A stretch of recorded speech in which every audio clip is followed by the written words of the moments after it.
Hi everybody, this is Jim Egan, head of school, Synapse School, with a Friday update on a cloudy and somewhat wet Friday, which is unusual for us in California, something I don't think I've said at all in my Friday updates, but it's going to be quite a wet weekend, which I'm very happy about. Our state desperately needs the liquid refresher, so to speak.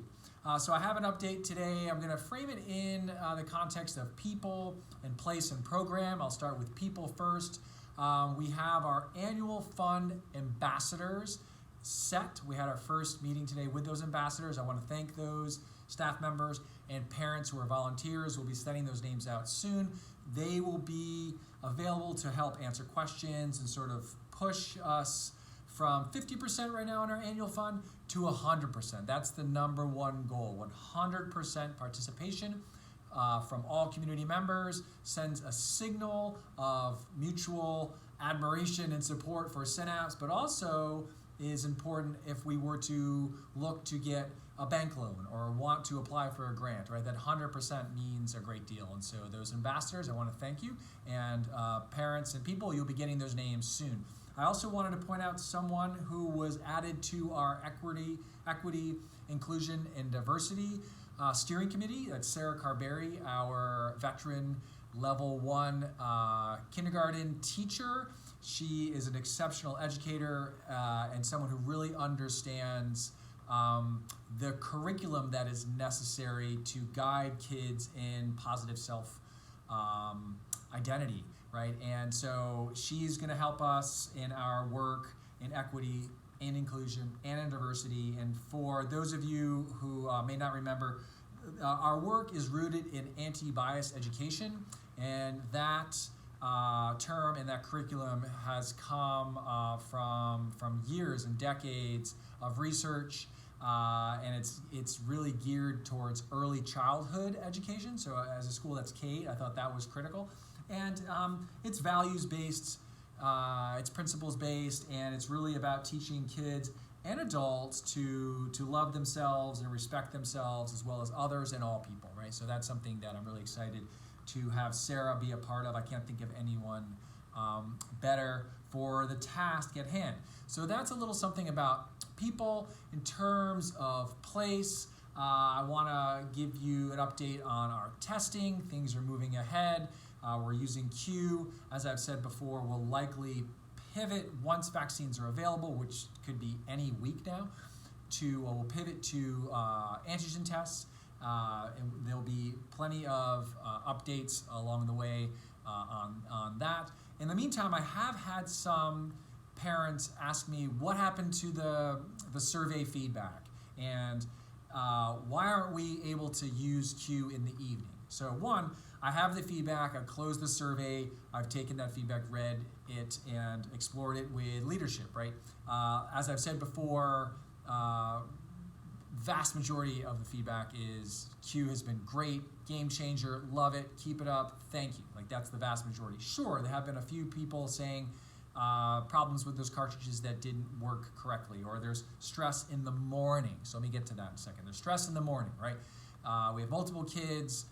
Getting this done before school is difficult. Why can't we just test in the evening? So I asked our sort of authorities, those doctors I work with, as well as Stanford, hey, what if we did test in the evening? What's the downside? And then I said, is there a 10% greater chance that we would miss a positive if we tested in the evening, not in the morning?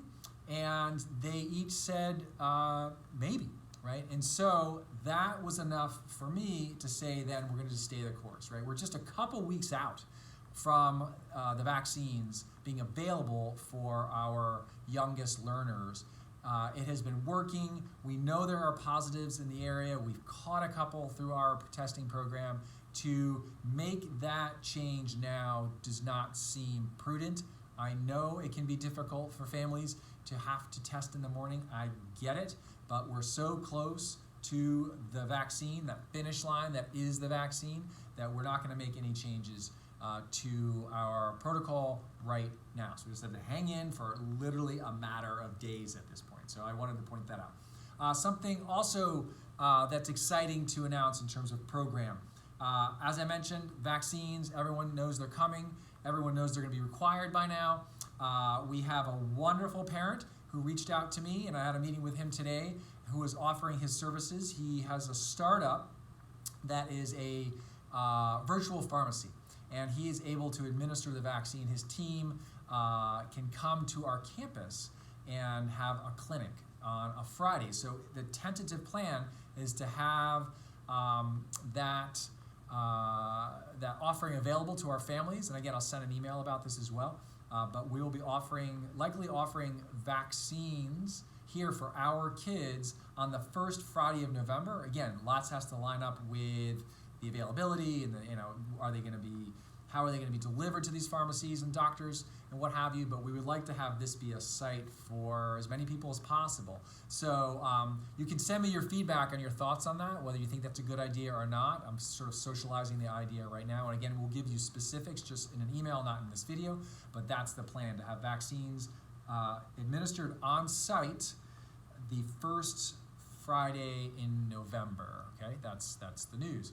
Okay, moving on to program. I wanted to point out a couple things around our program for teachers and staff. Our parents constantly singing the praises of our teachers.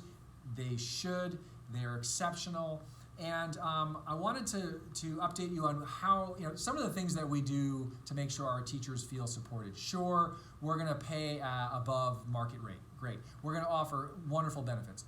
Absolutely essential. However, there are other things that we're doing, and some of you know we offer a leadership program, and this is run by Carmen, who's our leadership partner, and we had our first cohort last year of teachers. I think there were 8 to 11 that were involved in that program. We've added an additional cohort this year, and they're going through leadership development at all levels, right? So we have associate teachers and senior administrators in this program, because it's not about turning these individuals into heads of school, although, hey, it's a great job. I definitely recommend it for the right person. But we're also looking at those associate teachers, and they're leaders too, right? We're all leaders in our own domains.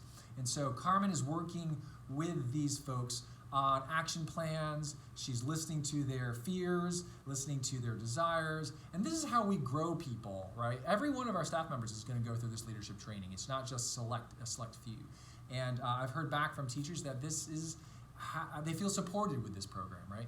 And the other way we do it, I was thinking about this concept of autonomy, and there really can't be enough said about how important this is for teachers in their profession and at Synapse to really feel like they have the ability to make decisions when they need to, right? And there's a lot of research on this, that how important autonomy is to having your work matter to you, to have motivation, right? Self-determination theory, I think is what it's called, that you have to be competent in your domain, feel like you're competent. You have to feel that you relate to people, you have members of your community that you're connected with, relatedness, and that you have autonomy. And that doesn't mean that you can show up to work when you want, right? I think there's a lot now with remote work, and so many people who are working in the tech fields and white collar, they're like, I'm autonomous, I can go to the mountains and work. Well, teachers, right? I don't know if there are schools out there that a teacher can walk into and say, well, I'm not a morning person, so I'm just going to show up at noon. No, that's not what we mean by autonomy at Synapse, and I don't think we mean that in the teaching profession. What we mean is that individuals have the ability to make decisions in a complex working environment. Teaching isn't a simple task, right? A simple task is baking a cake. You follow the steps, it's going to come out, hopefully, the way you want it to come out. Although I'm not so sure it's so simple for me, but most of the time you follow the steps, then you're going to have a cake. Teaching is not simply a complicated task either, right? Complicated tasks could be something like launching a rocket, right? That's complicated, but if you follow the steps, there are engineering principles that are going to allow that rocket most of the time to launch.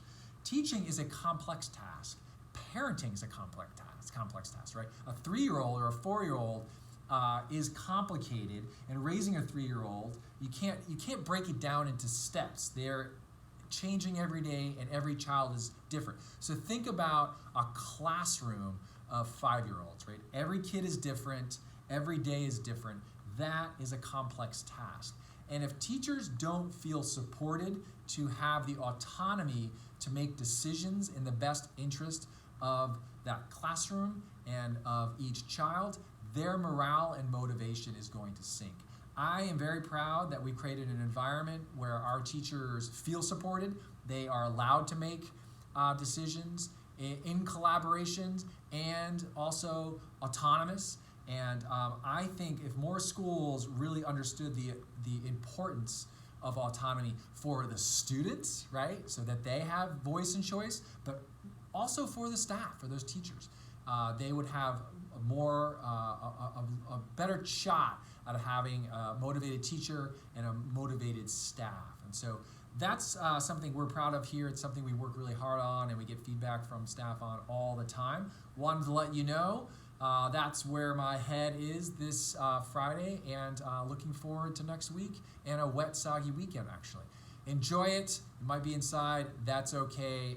We need the rain. Thanks, everybody. Talk to you later.